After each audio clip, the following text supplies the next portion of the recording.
sekali pada malam hari. Beruntung sekali pada pagi hari ini kita bisa mengikuti satu acara Zoom yang difasilitasi oleh satu perusahaan besar yaitu Supahabu, dan pada pagi hari ini kita akan mengundang sosok seorang dokter pakar yang akan mengupas tuntas dalam acara produk orientasi Supahabu. Nah, tema pada pagi hari ini kita akan membicarakan terkait dengan GERD, MA atau dispepsia. Nah, apa itu sebetulnya ciri-ciri dari GERD? Dan yang saya sebutkan tadi ada GERD, ada MA atau dispepsia. Apa ciri-cirinya, apa penyebabnya, dan bagaimana cara mengatasinya? Maka di pagi hari ini kita sudah hadir sosok medical advisor Supahabu. Saya tidak akan bicara panjang lebar. Kami kasih tepukan yang meriah. Mari kita panggil, kita berikan tepukan yang meriah kepada Dr. Oscar. Silakan Dr. Oscar. Terima kasih Pak Suratno. Selamat pagi Pak Eko, selamat pagi Bapak Ibu semua. Selamat pagi Pak Darius, Pak Sulaiman, Ibu Cynthia, Ibu Dian ya. Serta di sini ada Pak Sem. Apakah ada Pak Eko? Pak Sem tidak hadir, belum tapi hadir ya. Ibu Gresti hadir nih. Ya, selamat pagi Bu Gresti. Terima kasih ikut untuk Zoom pada pagi hari ini POS. Kebetulan besok umat Muslim kita semua akan menyambut bulan Ramadan ya, akan memasuki bulan awal Ramadan dan menjalankan ibadah puasa. Jadi tema pada pagi hari ini kita dari Supahabu, Bapak Ibu ya, membahas mengenai sakit MA dengan kaitannya dengan berpuasa di bulan Ramadan. Sekali lagi saya mau ingin menyampaikan kepada Bapak Ibu ya, saya bukan pakar ya, hanya dokternya dari Supahabu. Jadi kita Pak Suratno, Pak Eko, kita semua berusaha mengupas bagaimana produk-produk dari Supahabu bisa dipergunakan sesuai dengan kasus yang Bapak Ibu hadapi sehari-hari. Nah, kebetulan saat ini adalah berkaitan dengan puasa di bulan Ramadan ya. Baik, kalau begitu saya izin dimulai ya Pak Eko ya. Pak Suratno. Silakan dokter. Silakan dokter. Terima kasih. Judulnya pada pagi hari ini adalah sakit MA dalam menjalankan ibadah puasa ya. Mengapa asam lambung itu bisa naik pada saat kita berpuasa? Yang pertama ya, sering ditanyakan atau mungkin akan pertanyaannya selalu ada hampir dari seluruh saudara-saudara kita yang menjalankan ibadah puasa. Kemudian pertanyaan berikutnya adalah, bolehkah penderita MA itu berpuasa? Ya. Kita cari dulu dasarnya ya, sakit MA itu apa? Sakit MA itu atau disebut sebagai dispepsia secara bahasa medisnya merupakan suatu kelompok, jadi gejala kumpulan gejala sistem pencernaan munculnya secara bersama. Bentuk gejalanya rasa tidak nyaman berupa nyeri disertai mual, rasa panas, rasa terbakar itu, atau tidak nyaman di perut bagian atas sekitar ulu hati ya. Kemudian ketika makan baru beberapa sendok udah berasa kok kayaknya udah kenyang gitu ya. Dan sesudah makan bukannya merasa kenyang tapi malah merasa tidak enak, merasa perutnya tuh kepenuhan gitu. Nah, kalau ada ciri-ciri dari yang ada di sini ya bisa disebut sebagai orang ini mengalami dispepsia. Jadi Bapak Ibu kalau bertemu orang yang mengalami gejala-gejala seperti ini, berarti ini dia ada dispepsia atau sakit MA biasa kita sebut. Dispepsia atau sakit perut ya merupakan suatu kondisi pada gangguan pencernaan dengan gejala seperti itu tadi ya. Ini kami rinci. Pertama, nyeri perut di bagian atas dan terasa penuh. Perut bagian atas itu perut bagian atas kiri ke arah tengah. Nyeri epigastrium. Epigastrium itu di sekitar ulu hati agak ke kiri. Sebagian orang ada mualnya dan dari mualnya dilanjutkan dengan muntah. Kemudian bersendawa, keluar gas dari mulut ya, bertahap ya, atau sakit perut bagian atas. Merasa kenyang lebih awal saat makan, jadi baru makan berapa sendok kayaknya udah kenyang, nggak berselera makan lagi. Itu yang paling gampang kelihatannya. Yang keenam, terasa panas dan seperti terbakar di area epigastrium. Kemudian ya ini Bapak Ibu dari pemeriksaan fisik didapat kembung. Jadi Kalau ada orang sakit mah, perutnya diraba, ditekan sedikit. Kalau terasa tegang, itu kembung, itu berarti orang itu mengalami sakit mah atau dispepsia. Dispepsia ini dapat dibedakan secara garis besar ya menjadi dua bagian besar Bapak Ibu, yaitu gangguan pencernaan yang organik atau yang fungsional. Nah, kalau yang organik itu maksudnya apa sih organik? Ya, maksudnya gangguan organik itu gangguan dari organnya sendiri. Jadi memang organnya itu bermasalah. Misalnya akibat oleh gastritis. Gastritis itu merupakan perlukaan ya, peradangan pada dinding lambung bagian dalam. Kemudian penyakit tukak lambung. Lambungnya mulai luka. Gastritis meradang, tukak lambung mulai luka atau di daerah duodenumnya. Atau bisa juga orang punya sakit mah selalu berulang ternyata dia mengalami kanker, kanker pada lambungnya ya. Nah, yang kedua, gangguan pencernaan karena fungsional atau disebut sebagai dispepsia non ulkus. Jadi dia memiliki gejala-gejala sakit mah tapi tanpa adanya luka, tanpa adanya suatu peradangan. Dispepsia organik, kalau di endoskopi, itu akan terlihat ada ulkus pada lapisan dalam lambung. Ulkus itu maksudnya seperti sariawan, Bapak Ibu. Jadi lecet seperti sariawan. Dispepsia fungsional bisa tidak terdeteksi pada endoskopi karena dia hanya pada fungsinya, tidak ada luka, tidak ada peradangan. Nah, dispepsia fungsional dibagi lagi menjadi dua subtipe, yaitu sindrom nyeri epigastrium dan sindrom tekanan pasca prandial. Prandial itu makan. Ini bahasa medis saja. Faktor psikosomatik dan kognitif juga penting kita pertimbangkan. Jadi orang yang sakit mah kita juga evaluasi, kita lihat, Bapak Ibu lihat. Jangan langsung ditanya, kamu stres kali. Nah, orang belum tentu mau. Umumnya orang kalau ditanya, kamu stres ya? Enggak gitu. Tidak, denial. Nah, tapi Bapak Ibu sebagai yang akan membantu orang tersebut menilai dari cara dia bicara, dari sorot matanya, dari raut wajahnya, dari air mukanya ya, itu kelihatan orang yang memiliki beban mental atau tidak ya. Kalau orang yang memiliki beban mental, kita bisa menduga juga ada unsur psikosomatik pada orang tersebut. Nah, kalau dia kita lihat ini kelihatannya orangnya ada beban mental ya. Nah, kita pikirkan berarti ini kemungkinan besar dispepsianya atau sakit mahnya itu yang kronis. Apa sih maksudnya dispepsia kronis? Dispepsia kronis itu adalah sakit mah yang berulang ya dan terjadi lebih dari 3 bulan. Itu disebut sebagai kronis. Penelitian menunjukkan terjadinya gangguan mental yang tinggi seperti tadi yang sudah saya sebutkan ya, terutama kecemasan dan depresi. Jadi lihatin aja kalau Bapak Ibu kenal orangnya, orangnya mudah cemas nggak? Atau tanya sama orang-orang yang kenal pasien tersebut. Atau dia terlihat depresi nggak? Misalnya ya nggak sengaja cerita, aduh kemarin kantor aku ya baru habis kebakaran ya, kira-kira sebulan yang lalu. Sekarang perutku mual nih. Nah, itu berarti dispepsia karena faktor psikosomatis. Ya, dia depresi karena baru saja kehilangan barang yang berharganya karena kebakaran, musibah kebakaran. Nah, ini struktur anatomi dari lambung kita, Bapak Ibu.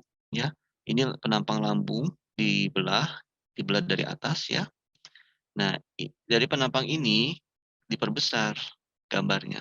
Nah, permukaan bagian paling atas yaitu permukaan di dalam dinding lambung ya itu disebut sebagai area lapisan mukosa ya. Ini lapisan mukosa.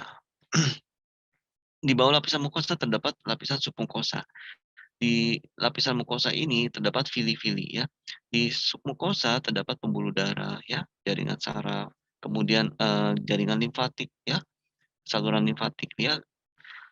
Di bawah lapisan submukosa terdapat otot muskulus, yaitu lapisan otot dinding lambung kita. Jadi lambung kita tuh ada ototnya, ya. Di luar dari otot, yaitu lapisan terluar disebut sebagai lapisan serosa. Jadi dinding lambung kita Bapak Ibu ya, mulai dari dalam sampai keluar ya, terdiri dari berapa lapis coba? Bagian dalam terdiri dari 3 lapis, bagian luarnya yaitu lapisan serosa. Bagian dalam terdiri dari mukosa, ya, lapisan terdalam, submukosa berisi pembuluh darah, ya, kemudian saluran limfatik, ya, limfo ya, pembuluh darah vena, ya, venulo ini vena, ya, arteriol ini arteri, ya. Kemudian lapisan luarnya lapisan otot dan terluar adalah lapisan serosa. Bapak Ibu, ini contoh gambaran endoskopi pada orang yang sakit MAH. Kita lihat bareng ya. Yang A ini penemuan secara umum. Jadi gambaran secara umum tuh esofagus ya, masuk ke dinding lambung kita ini seperti ini. Dinding lambung kita tuh seperti ini secara normalnya. Ya. Kemudian ini kronik superficial gastritis. Jadi secara normal seperti ini, tapi ternyata ini ada superficial gastritis. Ini gambarnya kurang jelas ya. Kalau diperhatikan ini ada merah-merah ya. Ini berarti dia ada peradangan gastritis. Nah, yang kronik atrofik gastritis pada umumnya yang kelainan itu gambarnya seperti ini. Kalau normal ini seperti ini Bapak Ibu. Tapi ternyata pada keterangannya ini ada kronik gastritis. Saya tidak lihat, tapi ternyata dia ada kemerahan nih Bapak Ibu. Kemerahan yang seperti kecil-kecil ini ya, seperti bintik-bintik kecil-kecil ini. Nah, ini disebut sebagai kronik gastritis.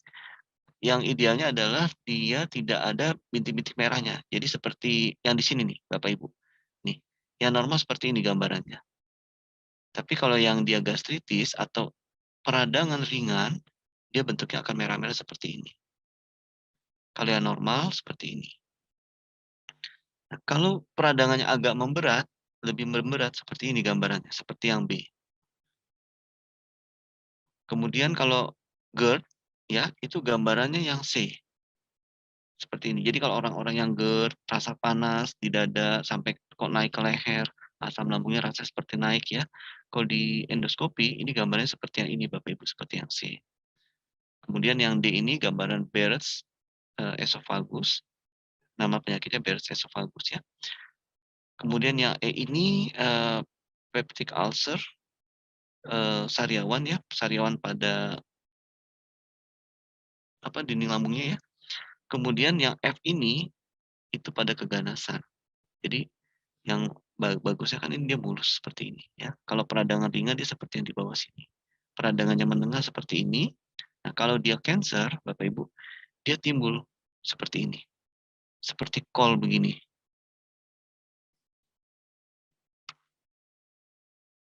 Nah, kita bahas satu persatu yaitu dispepsia organik. Dispepsia organik bisa disebabkan karena esofagitis. Apa itu esofagitis? Yaitu peradangan pada kerongkongan. Paling sering ya disebabkan oleh GERD. GERD itu esophageal reflux D-nya disease ya.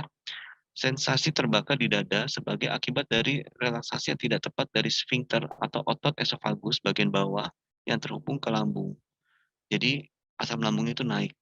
Dari studi meta-analisis, jadi dari meta-analisis itu artinya gini, diperiksa berbagai ras manusia. Kan ras manusia macam-macam. Ada ras Mongoloid, ya, kemudian ada ras Saxon. Saxon itu orang-orang bule ya. Ras Mongoloid itu kita ya, Indonesia ya. Kemudian ras Negroid ya, orang-orang kulit hitam. Itu namanya studi meta-analisis berbagai ras manusia. Faktor risiko GERD itu akan meningkat terutama pada usia lebih atau sama dengan dari 50 tahun. Faktor GERD juga risiko GERD meningkat pada orang-orang yang merokok. Nah, jadi bagi Bapak Ibu yang merokok, udah kalau masih sudah bisa dikurangin, mulai dikurangin. Lebih bagus stop. Stop aja ya. Kemudian penggunaan obat antiinflamasi non-steroid. Berikutnya adalah obesitas. Jadi hampir dari berbagai ras manusia, GERD itu terjadi pada usia lebih dari 50 tahun, lebih atau sama dengan dari 50 tahun. Mereka yang merokok, yang sering menggunakan obat antiinflamasi golongan non-steroid, NSAID, dan yang memiliki obesitas. Jadi orang-orang yang obesitas itu cenderung perutnya dia bermasalah. Jadi Bapak Ibu, kalau bertemu orang yang dia gemuk ya, obesitas, bisa Bapak Ibu bantu dengan supabu yang alfa. Karena apa? Karena besar kemungkinan dia memiliki dispepsia atau kalau yang lebih berat memiliki gangguan pencernaan berupa GERD. Berikutnya adalah radang perut. Penyebab umum dari gastritis yaitu termasuk penyakit tukak lambung, infeksi atau obat-obatan. Yang organik berikutnya adalah ulcus pepticum atau tukak lambung atau duodenum, merupakan ciri khas dari penyakit ulcus pepticum. Ulcus pepticum ini paling sering disebabkan oleh infeksi bakteri pylori, ya, atau penggunaan NSAID. Jadi yang tadi gambar USG-nya ya ada ulcus, ulcus yang tadi ya Bapak Ibu. Kita balik lagi. Nah, yang ini ya, ini gambar ulcus ini ya. Ulkus atau sariawan di lambung ini bisa terjadi karena Helicobacter pylori, yaitu bakteri yang terdapat pada usus, pada lambung kita. Nah, infeksi Helicobacter pylori merupakan dari penelitian baru-baru ini dan studi meta-analisis dari 29 penelitian yang diterbitkan pada baru nih ya tahun 2002 ya, menunjukkan bahwa pengobatan yang berhasil dari Helicobacter pylori secara sederhana itu dapat memperbaiki gejala gangguan pencernaan. Berarti ya, banyak dari kita sering mengeluh sakit mah, bisa bisa jadi itu karena terinfeksi bakteri Helicobacter pylori. Jadi kalau periksa dulu kalau ternyata ada infeksi Helicobacter pylori, ya, infeksi bakterinya diobati dengan antibiotik, nah itu ternyata bisa memperbaiki gejala gangguan sakit mah yang berlangsung lama. Kemudian tadi dispepsia yang organik. Sekarang kita lihat dispepsia fungsional. Kriteria diagnostik untuk dispepsia fungsional mengkategorikannya menjadi dua subtipe tadi, yaitu sindrom nyeri epigastrium, kemudian sindrom stres pasca prandial. Di stres pasca prandial itu jadi habis makan tuh rasanya nggak enak, begah ya. Penuh tapi penuhnya penuh disertai mual. Sindrom stres pasca prandial ini juga bisa berhubungan dengan kecemasan. Jadi orang-orang yang cemas ya, habis makan juga dia bukannya merasanya enak tapi merasa kembung, begah. Nah, kemudian ada lagi penyakit-penyakit sistemik yang memiliki gejala dispepsia. Jadi penyakit-penyakit sebenarnya dia bukan punya sakit mah, tapi dia punya penyakit lain. Nah, penyakit lainnya ini menimbulkan atau keluarnya gejalanya seperti sakit mah. Contoh, orang yang memiliki penyakit koroner, ya. Ini contoh ya, dia megangin dada nih jantungnya. Tapi kirinya tangan kanannya ini yang kiri ya, dia megangin dada ya, ini akan lokasi jantung. Tapi tangan kanannya megang ke arah ini perut. Ya. Jadi dia memiliki ini gambaran contoh, memiliki sakit jantung koroner, tapi dia punya gejala sakit mah. Nah, kalau tidak diperiksakan dengan EKG nggak akan ketahuan ini orang apakah memiliki gangguan jantung atau tidak. Kalau kita tidak teliti, kita hanya bisa menduga, oh cuma sakit mah, sakit mah. Nah, karena itu hati-hati. Pada orang-orang yang sudah tua ya, kemudian sering mengeluh sakit lambung, lambungnya nggak enak ya. Coba kita pikirkan, periksakan Bapak Ibu jantungnya ya.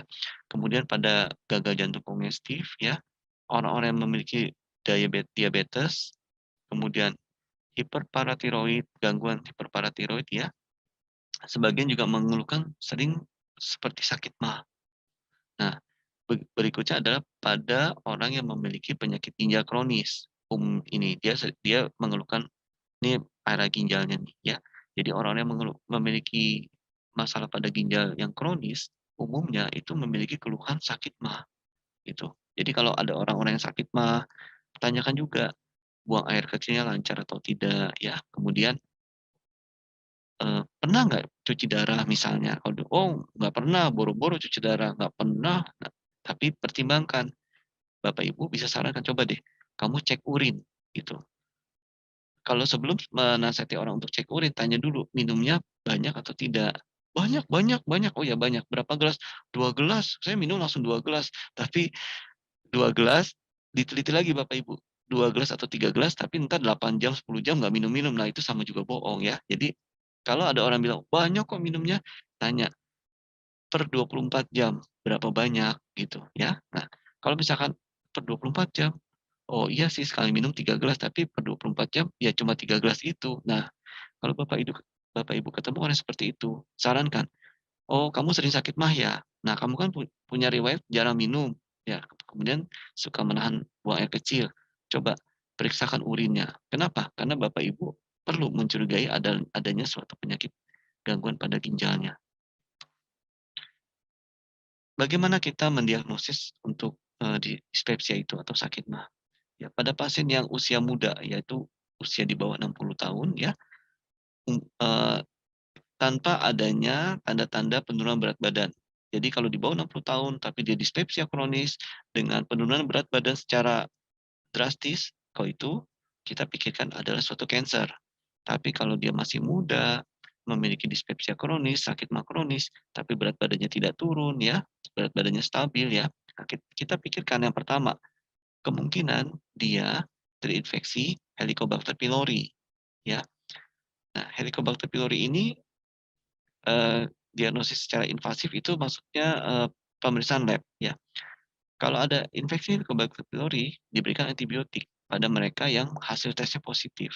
Nanti kalau Helicobacter pylori sudah di-cure, sudah diobati dan dipastikan sudah tidak ada lagi, maka dispepsianya atau sakit mahnya pun akan hilang. Diagnosis yang kedua, ya kita melalui dengan cara endoskopi. GI ini artinya gastrointestinal, bagian atas. Ya, jadi endoskopi itu bisa dari atas, bisa dari bawah. Kalau yang dari bawah namanya kolonoskopi. Endoskopi GI, gastrointestinal bagian atas, juga dapat kita sarankan, dapat Bapak Ibu sarankan pada orang-orang yang memiliki keluhan sakit mah lebih dari 3 bulan. Coba deh kamu endoskopi gitu, sarankan. Yang ketiga, untuk semua pasien tanpa memandang usia, ya, diagnosis mengharuskan gejala dimulai setidaknya 6 bulan yang lalu. Jadi, "Bu, Pak, aku sering sakit mah nih." "Oh ya dari kapan?" Eee, "Nggak tahu ya dari kapan ya." Nah, Bapak Ibu yang selalu tanya, "Ada nggak udah 6 bulan kamu sering sakit mah?" Ya ada sih." Nah, terus udah berarti 6 bulan atau lebih. Tanya lagi, ya, "Kira-kira selama 3 bulan terakhir ini, seminggu sekali mahnya sakit nggak?" "Iya ya, hampir tiap minggu, bahkan rajin beli obat sakit mah yang ada di warung." Nah, berarti Bapak Ibu bisa mempertimbangkan bahkan atau udah bisa mendiagnosa, "Oh, kalau gitu kamu mengalami dispepsia."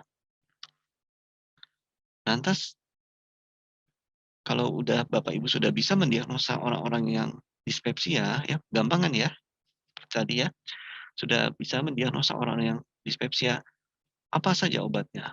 Yang pertama ya sebelum dengan obat tentu kita harus memperbaiki pola hidup ya, terutama dari makanan. Diet di sini maksudnya bukannya tidak makan ya, tapi memperbaiki jenis makanan yang kita makan. Jadi yang biasanya sering minum kafein ya, sering makan makanan yang tepung-tepung, jarang makan nasi. Yang tepung-tepung itu misalnya apa? Bakmi ya, tapi jarang makan nasi, perut kosong makan bakmi, baik mie instan maupun mie yang, beli di penjual ya, mie yang jadi ya. Nah, itu diperbaiki, dirubah. Dari yang tepung-tepungan stop dulu, ganti makan nasi. Namanya modifikasi gaya hidup. Yang sering minum kafein, bukan kurangi, stop kafeinnya. Yang sering merokok, seperti kita tadi ketahui di awal ya, merokok salah satu pencetus dispepsia, kurangin karena jarang orang bisa langsung stop merokok. Orang tertentu bisa langsung stop, tapi umumnya jarang. Nah, Bapak Ibu sarankan kurangin. Karena modifikasi gaya hidup itu ternyata penata laksanaan yang pertama, bukan obat, yaitu memperbaiki pola hidup dulu. Nah, yang kedua baru menggunakan obat antasida. Antasida ini Bapak Ibu kalau beli di apotik ya, bentuknya cair, ada juga yang tablet, warnanya putih seperti kapur gitu dan bentuknya, apa, agak kental, merupakan cairan yang solid. Jadi cairannya agak kental berwarna putih, putih susu, antasida. Yang ketiga dengan PPI atau penghambat proton, penghambat penghambat pompa proton. Kalau di rumah sakit ya dokter-dokter menyebutnya, PPI ya atau disebut sebagai proton pump inhibitor, PPI, proton pump inhibitor.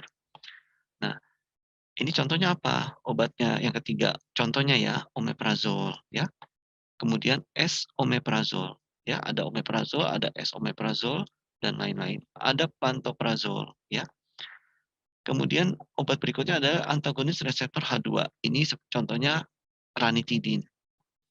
Kemudian agen prokinetik dan antiplatulen ya, ini yang seperti Gazero ya, eee, yang beredar di pasaran nama patennya, nama dagangnya maksudnya. Yang keenam, obat-obat antidepresan ya, terutama antidepresan golongan trisiklik ya.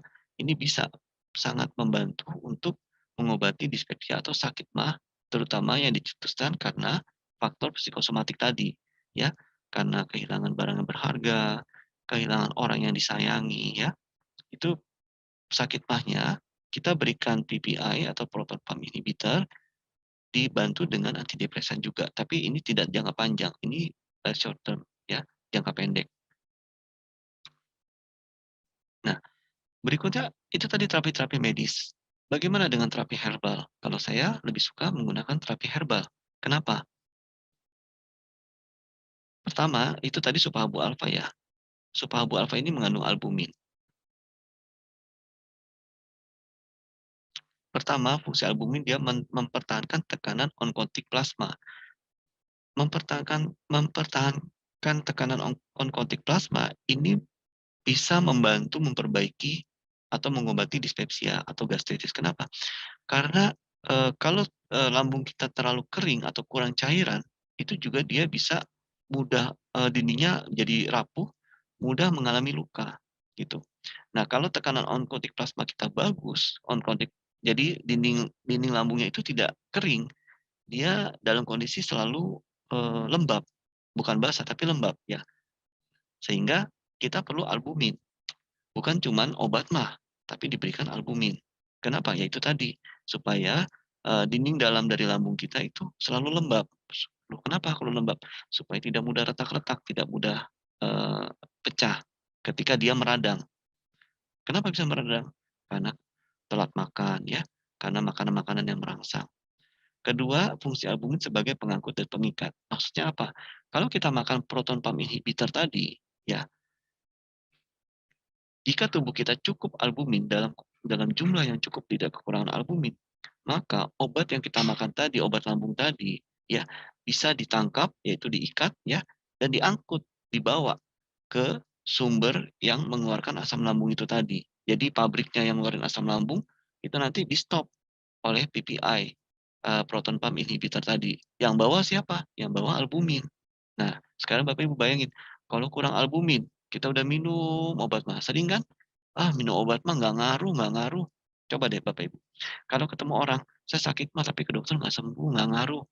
Bapak Ibu jangan lihat, "Obatnya apa?" Gitu. Begitu dikasih, ini ditunjukin kan ada omeprazol. Nah, tambahin albumin Bapak Ibu. Kenapa? Supaya itu tadi, supaya albumin bisa menangkap, eee PPI tadi atau omeprazol tadi, ditangkap molekulnya, dibawa ke pabriknya yang mengeluarkan asam lambung, dan nanti di-stop. Nah, si pabrik yang mengeluarkan asam lambung itu tadi, sementara dia akan berhenti. Dia akan berhenti untuk mengeluarkan asam lambung. Berikutnya sebagai antiinflamasi. Jadi pada orang-orang yang punya sakit MAH, tentunya lambungnya itu sedang meradang. Antiinflamasi ini artinya anti peradangan. Albumin dia bisa meredakan peradangan pada lambung. Nah, ini berikutnya mempertahankan keseimbangan asam dan basa.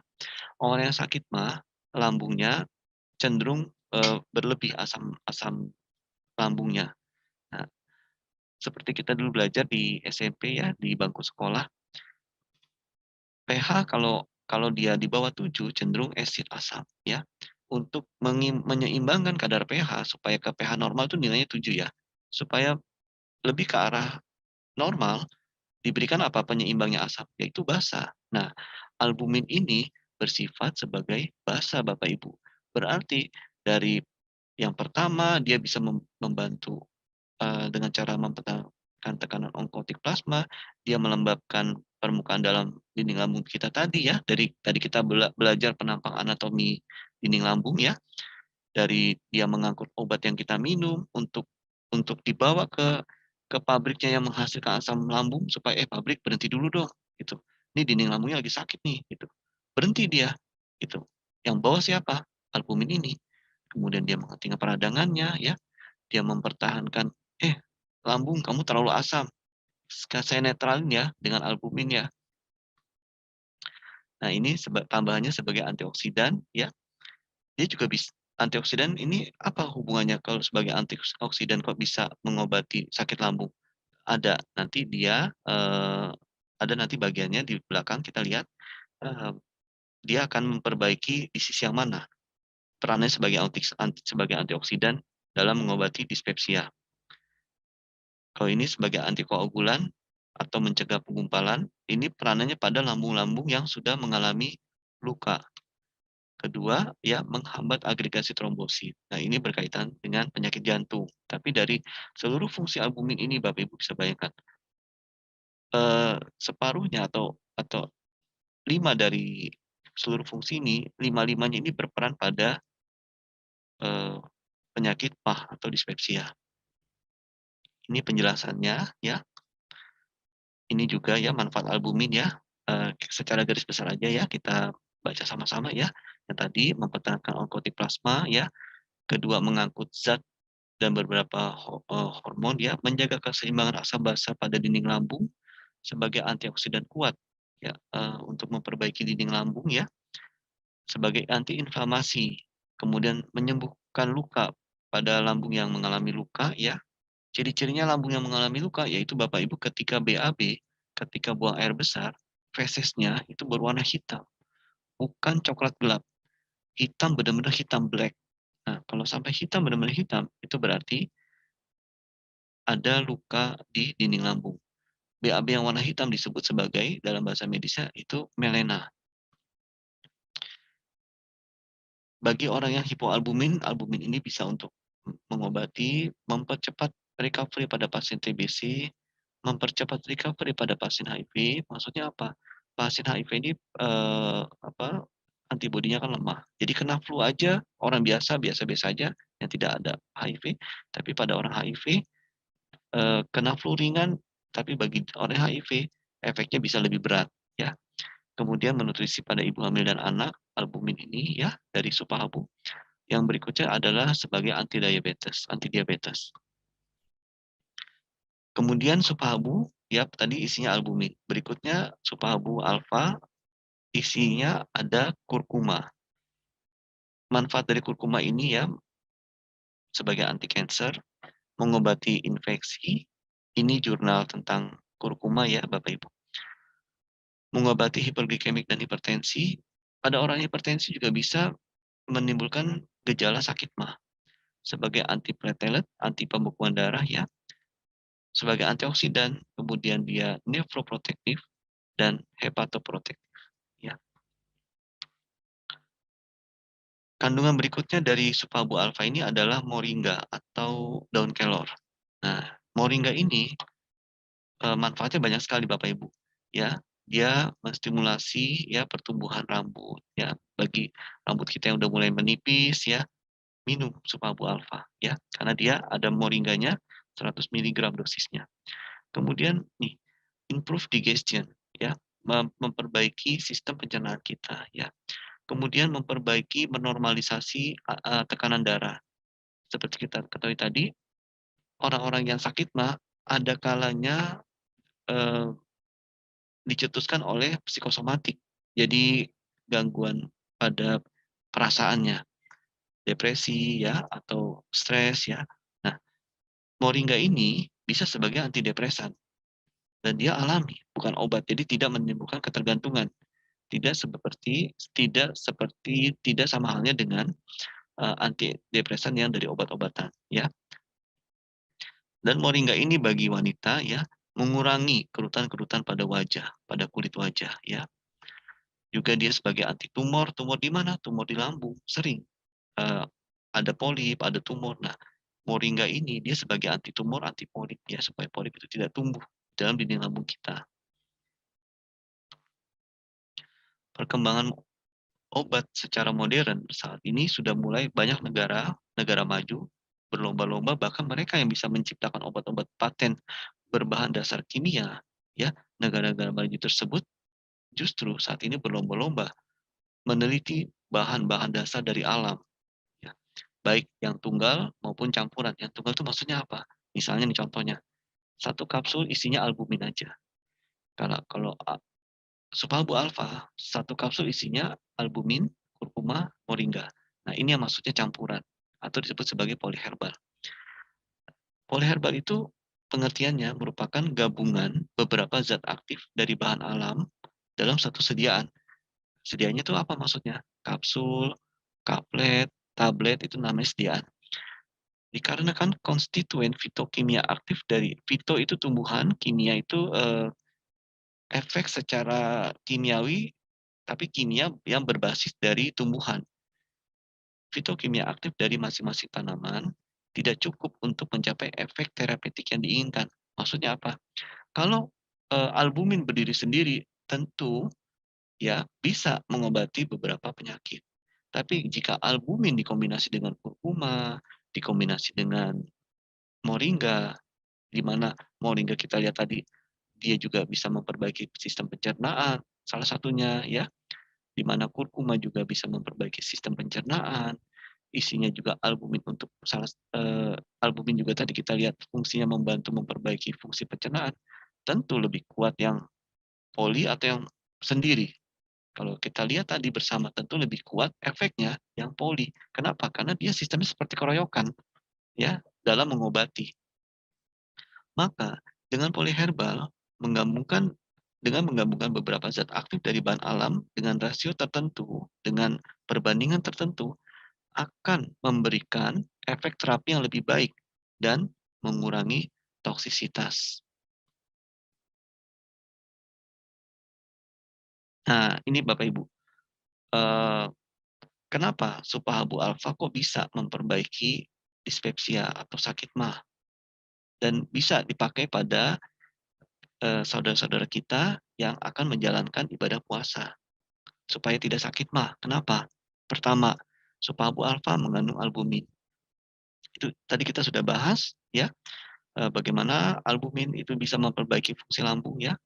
Peran utama albumin di dalam tubuh ya pada yang menderita sakit mah membantu pembentukan dan perbaikan jaringan sel ya yang rusak sehingga pada orang-orang yang sudah lama punya sakit lambung, punya sakit mah ya, minum berbagai macam obat udah jangka panjang nggak hilang-hilang atau timbul tenggelam maksudnya hilang sebentar, ada lagi, hilang cuma 2-3 minggu, tapi ada lagi. Nah, berikan albumin. Nah, kenapa? Dia akan membantu proses penyembuhan lukanya. Kemudian infeksi pada lambung, peradangan pada lambung, ya. Isi berikutnya adalah kurkuma dari Supabu alfa. Rusaknya mukosa lambung dapat terjadi akibat penghambatan sintesis prostaglandin. Jadi pembuatan prostaglandin itu eh, terhambat ya. Kadar prostaglandin yang turun akan menimbulkan ketidakseimbangan antara faktor agresif dari asam lambung dengan faktor defensif, yaitu mukus dan bikarbonat, ya, aliran darah dan regenerasi epitel. Maksudnya apa? Jadi tubuh kita itu punya fungsi untuk memperbaiki diri, Bapak Ibu, ya. Namanya faktor defensif, yaitu aliran darah yang baik itu akan mempercepat penyembuhan. Regenerasi epitel, regenerasi lapisan bagian dalam dari dinding lambung. Kalau regenerasinya cepat, maka orangnya pun yang sakit mah lebih cepat sembuhnya. Sehingga kalau prostaglandinnya menurun, ya akan memicu proses inflamasi atau peradangan pada dinding lambung. Berarti ya temulawak ini dia memperbaiki kadar prostaglandin supaya tidak terjadi peradangan pada dinding lambung. Itu maksudnya, kesimpulan dari cerita ini. Temulawak memiliki kandungan antioksidan seperti fenol, antioksidannya ya, flavonoid dan kurkumin. Itu yang tadi saya sebutkan di depan. Kenapa kok antioksidan bisa berperan mengobati sakit lambung? Why? Ya, kaitannya adalah ini kandungannya dulu ya, fenol, flavonoid dan kurkumin. Flavonoid merangsang atau menstimulasi COX-1 atau siklooksigenasi 1, yaitu mengurangi sekresi asam. Jadi flavonoid dia mengurangi pengeluaran asam lambung dan pepsinogen dalam lambung. Itu flavonoid ya. Tadi kan antioksidan di dalam kurkuma ada 3, yaitu flavonoid, fenol, satu lagi kurkumin.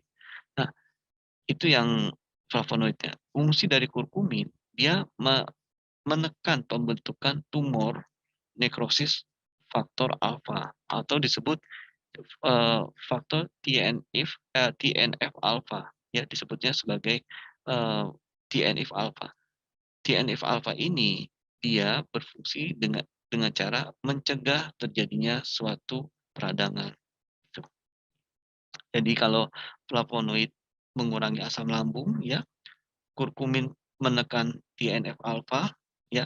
Kalau TNF alfa ini meningkat, maka lambung kita akan mengalami peradangan. Jadi kadar TNF alfa itu ditekan oleh kurkumin. Sampai di sini bisa mengikuti ya. Yang ketiga, isi dari sup albu alfa ya, itu ada daun kelor atau nama latinnya Moringa oleifera. Daun kelor ini kaya akan kandungan tanin, kemudian flavonoid seperti kurkuma tadi ya, yaitu antioksidan nabati yang ampuh menyembuhkan peradangan, seperti tadi kita sudah bahas, iritasi, serta mengatasi masalah yang berhubungan dengan sakit mah. Bagaimana cara kerja daun kelor dalam mengobati sakit mah? Pertama, dia melawan bakteri Helicobacter pylori. Nah, Bapak Ibu, kurkuma tidak bisa, albumin tidak bisa, tapi daun kelor bisa. Nah, itu seperti tadi, yang monoherbal sama poliherbal. Yang poliherbal dia keroyokan dalam mengobatin sakit mah. Yang daun kelornya dia melawan bakteri Helicobacter pylori. Berikutnya, daun kelor dia memiliki antioksidan dan antiinflamasi. Antioksidannya itu polifenol, flavonoid, dan asam askorbat.